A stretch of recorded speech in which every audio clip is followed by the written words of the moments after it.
Hi there guys, Sam here. Welcome back to another exciting video. You join me in my Mark 7 Golf R to talk a little bit around the full details of the Mark 8 Golf R. Kind of everything I know and everything I've kind of discovered and into one little package, into one little video. Also a little bit around, the lack of a manual gearbox. So yeah, let's get straight into this video. Just welcome back to another video. Lots of exciting news this week. If you haven't checked out my sort of reveal video yesterday off the back of VW announcing the Mark 8 Golf R, the Golf 8R, or the Golf R8. I haven't really worked out what acronyms they're going to be called. A lot of people call this the 7R, but they don't really call it the R7. So I don't really understand that. But either way, there was a nice nice trailer in a really nice area. Actually, they sort of kind of shot going through all the R models and completing the lineup. That was their idea. There's no more different sort of R model ranges that they're going to have in this little part of VW's journey, I guess. That was quite cool, and I think they definitely kind of shown the Golf is, I know it's not the most expensive one, but I think it's the best one. I think it's the main one, the most iconic one, which is why everyone loves it so much. Now, I'll play a clip now of what the Golf 8R sounds like, courtesy of VW, so yeah, I'll play that across now. The rear end of the car is finished off by the optional Akrapovic titanium exhaust system with its 4 pipes. Visually impressive, with a sound to match. I actually think it sounds really good. That's the Akrapovic exhaust. No doubt it's going to be a costly optional extra. Well, it definitely will be. It sounds quite nice. Bear in mind all these cars are so plugged up now. Yeah, that's about as good as you're going to get from a 2-litre 4-cylinder engine. Unless you go take down to the tuners. So, yeah, there you go. Sounds good. So what do we know? Let's try and summarise it, because so much information has gone out and it's all a little bit all over the place sometimes. I think when a lot of magazines and I don't know, posts all over the place, it doesn't really always make sense of what is actually, what is the car all about. Let's just summarise it quite simply. First of all, I wanted to kind of talk about a bit around pricing actually today, but I can't see anything. Today is the 5th of November and I thought they would do this is when the order books are open. Basically, you can inquire and you can do stuff, but there's nothing on there's no configurators, and there's nothing on the German configurator either. That's normally where I check. So price wise, I just don't know, but expect it base £37,000 in the UK. That's as good as I can kind of tell you, and expect it to be around in as many regions as it possibly can, because it's a global car. It's a global product for VW, so that's great. It's not just limited, to a few countries. So what do we know? So 316 brake horsepower, or 320 PS, means it's 10 PS up on the previous highest power output of the Golf R. So they've said it's the most powerfulest Golf R, but it's not massively more powerful. It does have 20 Newton meters more of torque, which is actually an important thing. Basically, this Golf R is the fastest Golf R they've ever made, and despite the fact that it's not that much more, it is faster than the Audi S3, which I find very bizarre. Even if it's small, that's all that matters. It's never going to walk away in the distance, but it is faster. So that's a little bit of a strange one from a marketing point of view. Nothing against the Audi S3. I think it actually, well, to my eyes, it still looks better. I'd have to see a Golf 8R or whatever it is in pictures. But yeah, so there you go. It's yeah, a little bit interesting there how they've marketed that one. That's the power sides of things. I want to do, I'm going to do a video tomorrow just going through every single image basically of the Golf 8R. Just to talk you through it from VW, because they've done some really nice pictures actually. And I really like the Lapis blue.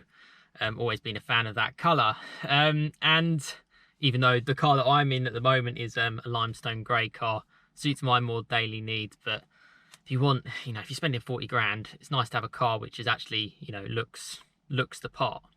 Drift mode. Now, this is the biggest thing that they've kind of mentioned. I'll show a little video that I showed, part of yesterday, of it drifting around some sort of wet track to obviously, so it can break traction a little bit more.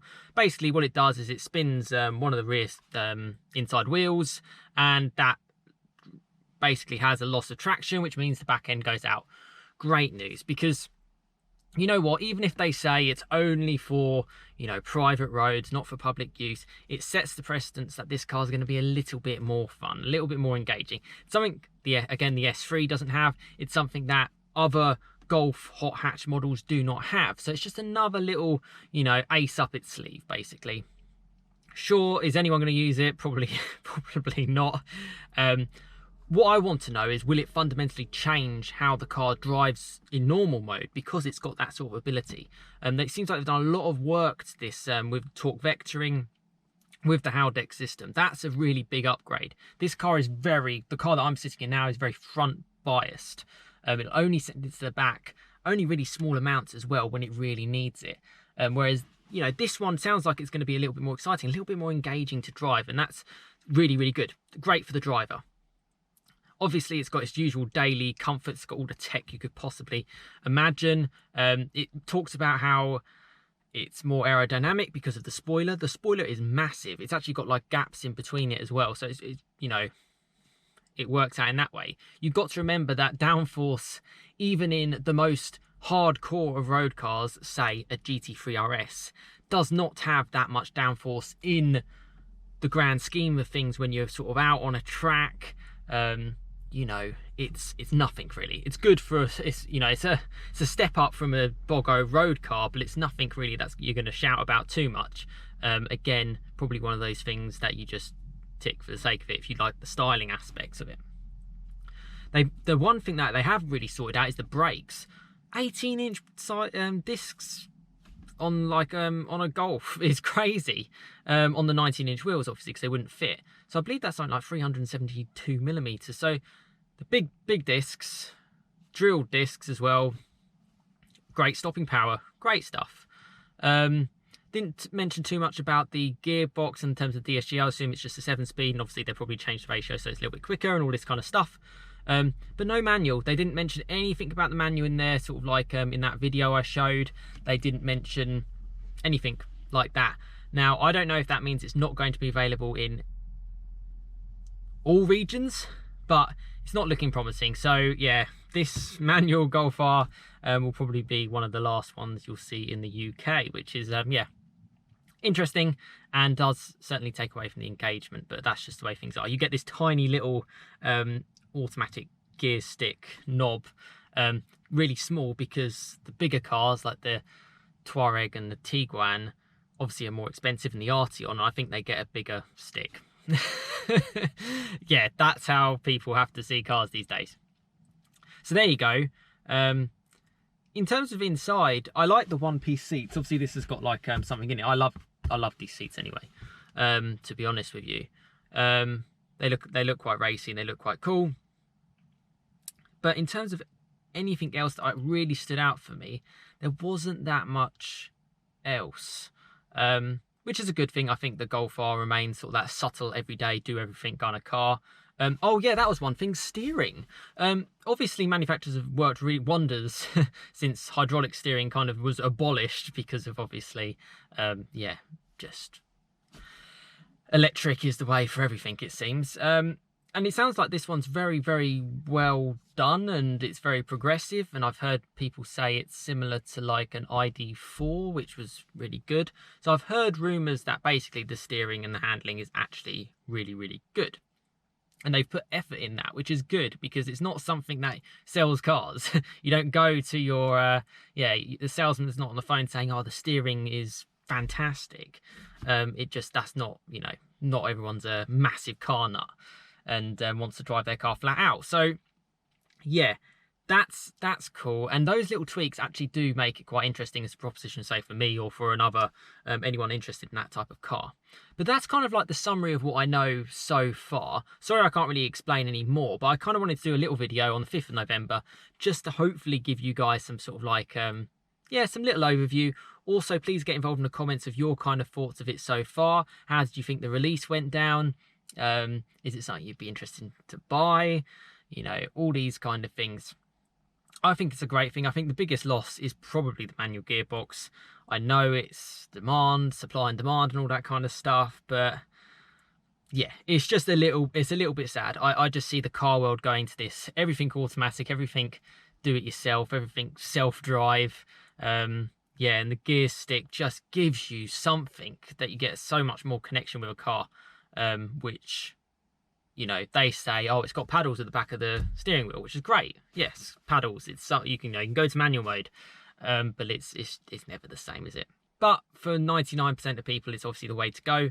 And again, as I always say, thank you VW for kind of making these kind of R model ranges, because it's a really really challenging time. And I'm just glad they finally got it out there. They said they were going to announce it in the Goodwood Festival Speed, which obviously didn't happen here in the UK. That was a couple of months ago that would have taken place. They've released it today. Today is actually, if you're not from the UK, it's their first day of lockdown, the second lockdown for us for at least another month. So some positive news that this car's been announced, and yeah, I want to share more. I'll share more on, I just want to go through the images kind of with you lot as well. I want to go through the price, specs and all those kind of things. I'm sure there will be road tests to come, which I kind of want to review and, yeah, analyse myself, to be honest with you. And if I can get down to a VW dealer when we're allowed to, I'd love to check one out and bring it to you. But excited to see the Mark 8 Golf R, Golf 8R, the Golf R8, whatever you're going to call it. It's great to see. It's in a, yeah, it's got a competitive hot hatch market to kind of deal with. If you want a manual hot hatch Golf, that's not the way to go. And you can't even get it in the Club Sport, actually. If you want a manual hot hatch Golf from the Golf 8 range, you have to get a GTI. So maybe that is the pick of the range for some people. Which again surprises me, because it shows that there is demand for the manual. So yeah, it's all a little bit strange and a little bit sad. But yes, bye manual. Yeah, no more for you in the Golf R, which is a little bit sad. Hey ho, one of the bigger videos on my channel was me just going on about the manual gearbox in my car. So I think there is still a place for it. Clearly, the world sees otherwise, and we have to move on. But listen, thanks so much for watching. Let me know your thoughts on the lack of a manual gearbox in the Golf 8R and all the specs and details of it. Do you think it's like a blow your mind kind of thing? Do you think it's actually little tweaks are kind of quite good? I've always been a fan of Porsche, and I've always liked their GTS products, and the GTS products tends to do like little things, little increments in power, little increments here and there, little bits of performance here and there. And also loads of Alcantara, which costs a lot of money. And those little steps actually make a brilliant car. And I actually think it is going to be a better car than the Mark 7.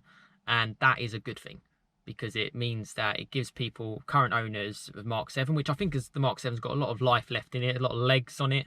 You know, I'll still share plenty of it on the channel, because it now makes it even more attainable for people to get into those kind of cars. So that's really, really cool. Anyway, I'm not going to go on for too much longer, because there's so much to kind of talk about it. But you will see more content tomorrow and this weekend for sure, because I want to talk more about this Golf 8R. It's a huge topic, and I know you lot are really interested in it as well. And thanks so much for the support, actually. The views have been brilliant. And if you are viewing my content, you are watching it, particularly if you're watching to the end, bear in mind that we're nearly like over 10 minutes in, do subscribe, because that's the best way to keep this kind of channel going. If you're not subscribed, you know, the channel just will eventually probably fade out. So yeah, subscribe if you want to see the content, and if you like the content, that's basically it, really. But listen, thanks so much for watching. Plenty more content to come. Go through the images tomorrow with you guys. Go through hopefully pricing this weekend, and also anything that comes up as well in the car world. But listen, thanks so much for watching. Let me know your thoughts in the comments. Have a fantastic rest of your day. Don't worry too much about lockdown. There's not much you can do about it. Just stay happy, keep fit and healthy, and yeah, in your spare time, in your downtime, enjoy cars and check out, hopefully, videos like mine can help you out. But thanks so much for watching, and I'll see you again next time. Cheers, guys.